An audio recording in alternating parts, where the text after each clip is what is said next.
Well, welcome everybody. I want to thank you for joining us for another episode of the Journey to Thrive podcast. I'm your host today, Deacon Jim Friend, and I'm the Director of Mission Advancement for the St. John Vianney Center. Our podcast is produced by the St. John Vianney Center, and if you like this content, I hope you're going to stick around and subscribe. You can follow us on Facebook, Instagram, LinkedIn, X, and you can listen to this episode wherever you download your favorite podcasts, or you can watch us on YouTube. I'll also leave links in the show notes of this episode to our guest today and to our website. And remember that you can always find more information about us by visiting sjvcenter.org. Today, we're joined by Father Joshua Whitfield, a pastor at St. Rita Catholic Community in Dallas. He's a husband, a father of five, a former Episcopal priest who answered God's call to serve in the Catholic Church. Father Whitfield is a gifted preacher and author, and in a recent article for Plow Quarterly titled "Why Pastors Like Me Burn Out," he offers an honest personal reflection on the hidden weight of pastoral life, also the demands, the sacrifices, and the line between holy service and unhealthy exhaustion. We're going to talk about that journey, the theology of work and Sabbath, and what it takes to serve God's people for the long haul without losing heart. Father Whitfield, welcome to our podcast. Thanks for having me. It's good to be on. Great to have you here today. So, Father, in that article from Plow Quarterly, you described your first parish as both beautiful and enough to kill a man. That sentence right there just jumped out at me. So why don't we start there? Let's paint a picture maybe for our listeners of what those early years of ministry were like and what you meant by that description. Right. It was beautiful, really. A small parish, on a good Sunday, we would have 120 people. And we were all families and friends, intimately intertwined. And, we were as familiar with each other in our homes as we were at church. And it really was a beautiful sized community for Christian community, but trying to shepherd that community, it really was just big enough to max out the soul of one priest and one minister, and so early on, especially when I was younger then, and I wasn't as good about pacing myself. Sure. And so I dove in the deep end and very quickly found myself tired, and as I said in the article, to the point of the first time in my life worrying about myself, right? And that's when I had that experience when I reached out and asked for a little help. I was really sort of asking for another, maybe a part-time retired priest to come along and help out, and didn't really know what I was asking. I just knew I couldn't keep at this pace, and I think that's a new discovery for a lot of younger clergy who beautifully and rightly hit the ground running, but you realize it's a marathon, not a sprint, and that transition, that maturing process, can be painful, and it was for me in that instance. Yeah, I know a lot of pastors have experienced what you experienced, and I also recall from the article that when you expressed your concern to your fellow your parishioners, to those that were on the team, you didn't exactly get the best response from them. Yeah, that was a brutal moment, and I describe it how I experienced it in the article. I the way I put it, I said, at this pace, I'm afraid I'm gonna die at 60, and I was, if I was 30, I was just 30, and you know how it is. I mean, people are not mean. They're not. Right. There are no villains here, but it was a moment where you know how it is. You lay yourself out you allow yourself to be vulnerable, and sometimes we don't respond the way we should toward other human beings, Sure. and so that was a very, very painful experience for me, and Right. but even though I was surrounded by, and this is the thing, you're surrounded by good people, you're surrounded by good Christian people who love you, Yes. but the way the dynamic works with clergy and people, with priests and people, we're not necessarily conditioned to hear a priest or a minister being vulnerable, and so I think they may have been caught off guard, and that's how they responded, and so it was a learning moment for all of us. Sure. Because we like to have our priests and our clergy, on pedestals. We like to think of them as sort of Marvel type Avengers, and and so we step on each other's toes, and that's what happens. Yeah, of course, of course. You talk in the article a little bit about the hidden weight of the pastoral work, the emotional, the spiritual, the administrative responsibilities. Having worked in a parish myself for about 10 years before I moved into the kind of work I do now, I saw some of that day to day, certainly with the pastors that I worked with. But for those who are listening who may not be familiar with, what does an average day look like for a pastor, especially at a smaller parish? What are help them understand maybe what real life looks like? Well, in that little beautiful little parish that I served, I mean, there is the scaffolding of your day to day is the practice of religion. It's morning and evening prayer. It's the Eucharist. It's all that good and necessary stuff, which gives you a spiritual foundation to do everything else.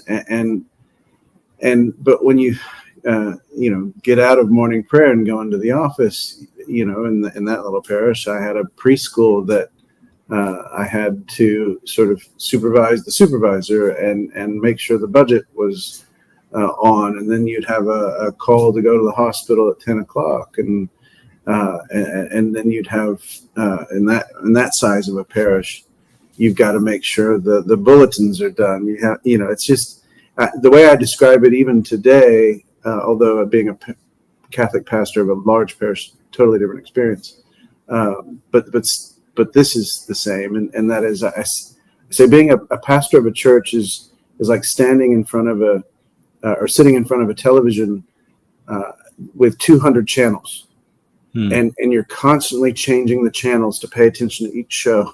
Yeah, you're going from this fundraising meeting to that meeting with a school family to this person who has just died, and you have to. You have to meet each situation empathetically and in the right tone and the right spirit. So I can't walk out of a meeting that has been sort of full of intensity or hard decisions or full of laughter and joking and take that into a hospital room. Right. And so that emotional changing of the channel is physically exhausting. I mean, as you know better than I, I'm sure. And so learning how to manage that what was a lesson I had to learn, and I'm always having to learn that lesson. I don't think you stop. I don't think you never get to a point where you've got it figured out. I'm sure there's a lot of times you have to continue to check in on yourself and make sure you're keeping balance. Well, one of the key points you make in the article is about that difference between healthy sacrifice and then burnout that's disguised as sacrifice. So how can clergy and even lay ministers learn to recognize that difference before it becomes a crisis? I mean, this is me. I think when I notice bad habits that I might again rely on to get me through a bad day or a series of bad days. I have no problem with a glass of wine or even a gin and tonic, but if that becomes a daily thing, right, that's a problem. Sure. If that becomes a tool in my toolbox to cope, then I need to be honest enough to notice that. Or doom scrolling, social media. Thomas Merton talks about that beautifully, about how he recognized that consuming the news had become a stimulant for him. And so that's why I said I always prefer my news a little stale. If things coming through the screen become stimulants for me, then I know I'm not going in a healthy way. And anything that carries me away from silence and prayer and the enjoyment of simple pleasures, and I mean walks in the neighborhood, Right. Conversations on the phone or in person with trustworthy friends or family, then if I'm not doing those things, then I know, if I'm not doing those good things, then I know I'm kind of going in an unhealthy direction where the balance is not right. Sure. That's how I view it, I think. Yeah, absolutely. Absolutely. And you touch on this already a little bit, but in the article you draw from Christian teaching on the work of the Sabbath and then saying that our labor for God should lead us towards rest and not away from it, which I think is what you're saying here. Have you personally tried to put that principle into practice in your own life and ministry? Mm-hmm. Right, I do, and again, it's one of those things I'm constantly have to check in on myself, the people in my life who are truth tellers and care for me, and I know that they care for me, can talk about that those good habits which keep you going in the right direction. Mm-hmm.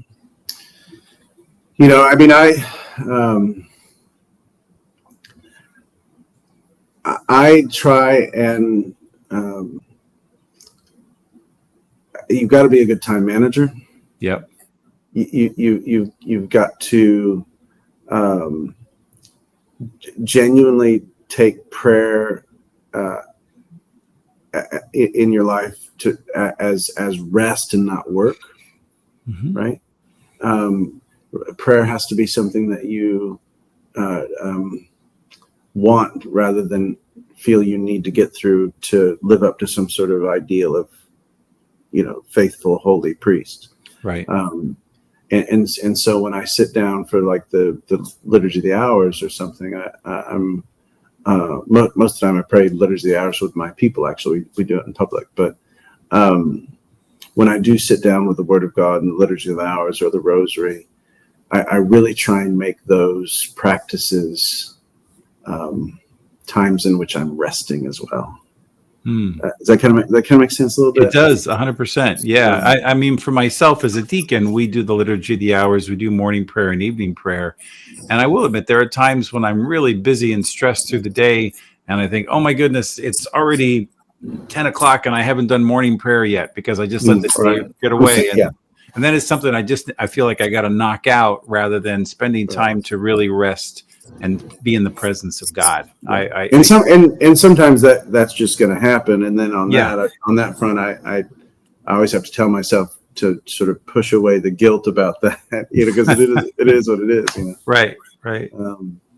No, absolutely. You also raise the idea that congregations need to help bear one another's burdens, not just expect the pastor to carry everything. Mhm. What would you say are some practical, maybe even some simple ways that parishioners can help support their priests or their ministers, just so that Mhm. burnout is less likely? Yeah, I think for me, it's been finding ways to be honest with my people, Mhm. and by inviting them into your self care, and I however that sounds, but what I mean by Right. that is if someone says, Father, I really need to talk to you, I really need to be with you, and it may be something earth-shatteringly significant, or it may be something significant only to them, right? And there's no form, it's a case-by-case situation. I wouldn't sort of give a general rule, Of course. Of because we have course. to be flexible and available. But what I'm trying to say is, I've learned to have no problem with asking people to wait, right? I, Mhm. I can I can say to my people, say, look, I can't meet with you tonight at 7 o'clock. And sometimes I'll say, I've got to be home. Yeah. I have to be home. I've got to be with my family. Mhm. If they're in the hospital, or if someone has just died, or it's That's a different. crisis like that, it's a different ball game. I'm there. Totally. Yeah. But I guess what I'm trying to say very complicatedly is if you invite people to respect healthy boundaries, Yeah. I have found that the people of God love you so much that they're willing to partner with you and respect those boundaries. Yeah. Because if you don't tell them you're exhausted, or that you're worn out, or that you need rest, or you just need to go home and chill out, Right. then they're not going to know that. Yeah. And I have found the people of God, for the most part, uh, really happy to feel like they're caring for their priests. Mhm. And again, that's sort of the beautiful thing about being a Catholic. When I became a Catholic, the first thing I noticed was how much the people of God love their priests, Mhm. which has its pluses and its minuses. But I say that to say, I think if you invite your people into that healthy way of ministry, I think you'll find ready partners. Yeah, I agree. I had that experience just recently. I was on a committee at a parish, and I didn't have a big role in that particular meeting, but I really needed that time back to myself. And so I sent the chairman of the committee a note just saying, listen, I really apologize, but I think I need to be at home tonight to take care of a few things. And his response was awesome. He said, listen, Deacon, we totally appreciate everything you do for the parish. It's fine. Yeah, we'll give everybody your regrets. And it was like, oh, praise God, Yeah, And I got that whole night back where I was feeling all angst and like, oh, maybe I shouldn't be asking for this time back for myself. When the response was very magnanimous and very right, filled with gratitude. right. You know, but Well, well, yeah. Go ahead. well, I just think looking out for one another is a really necessary and beautiful thing. So at St. Rita, for example, it's been a very hard summer for us, Hmm. because two of our young parishioners died in the floods, Oh, so and sorry. two sisters, and so it's been very difficult. And even today, with the first day of school, was very difficult. But it's also been beautiful. And I say that because so many of us have committed to getting over our shyness, and saying to one another, "Are you okay? Do you, can I help you? Do you need time?" Yeah. So I've got two parochial vicars, and we amongst, and this is hard sometimes for priests, as but I was so appreciative. One of them sits in my office, sits down, and he says, "How are you doing?" Smack in the middle of it. "How are you doing?" And just to hear a brother priest sit down and ask that question to my face, with such care and empathy, that the question itself was healing. You Yeah. see what I'm saying? Yeah. And so to be a community where we can do that, Yeah. I think is really, I couldn't do it without knowing I was surrounded by people who love me. At least more people who love me than don't. Yeah. And I'm sure there are many. That's really powerful what you just said there. Just checking in with our colleagues, checking in with our pastor. Are you okay? Is there anything you need? And which kind of leads me to my last question to you, Father. If there's a pastor or a lay leader who's listening to this conversation right now, maybe they're feeling overwhelmed or they're kind of feeling close to burnout. What's the very first step that you'd encourage them to take towards maybe a more healthy or more sustainable rhythm of ministry? Mm-hmm. It's a very good question. I mean, very practically, for me, I go silent. I find a good, quiet place to be silent, to be quiet, to take a deep breath. I'm often looking at a cross or an icon of the Lord or of the Blessed Mother, and I take a deep breath and I remember the basics. I remember the basics that God is in heaven. He created me in His own image, and His love is never in doubt.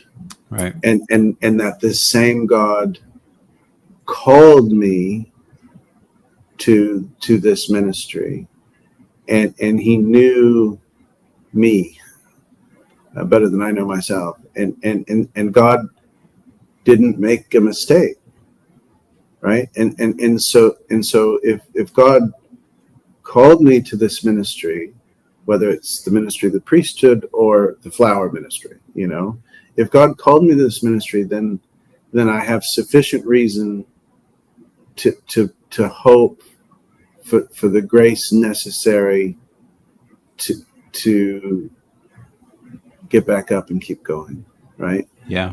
And so thinking, I mean, this is all sort of spiritual, mental orientation, trying to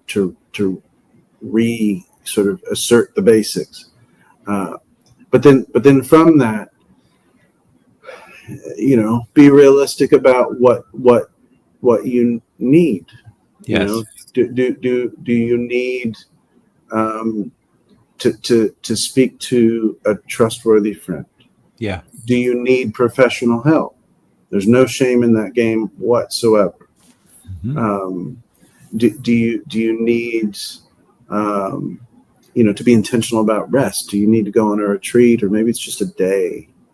And so do something intentional that is meant to build you up to be the minister God's called you to be. Because you need to get back to that place where you have,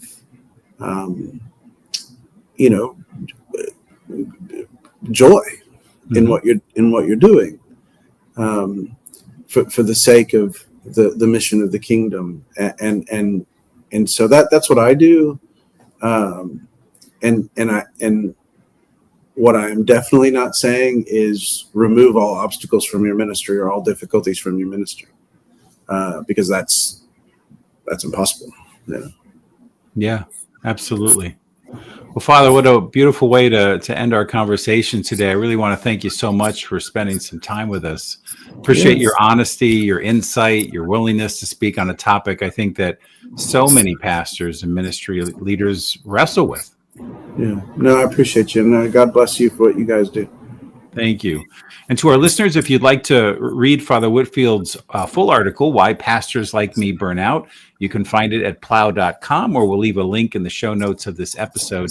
And if you know of a pastor or a priest or a ministry leader who might be feeling the weight of burnout, I really encourage you to share this episode with them. Thanks again for joining us today on Journey to Thrive. Once again, you can find more information about our mission and ministry at St. John Vianney Center and about Father Whitfield in the show notes of this episode. Thanks again for joining us, and God bless.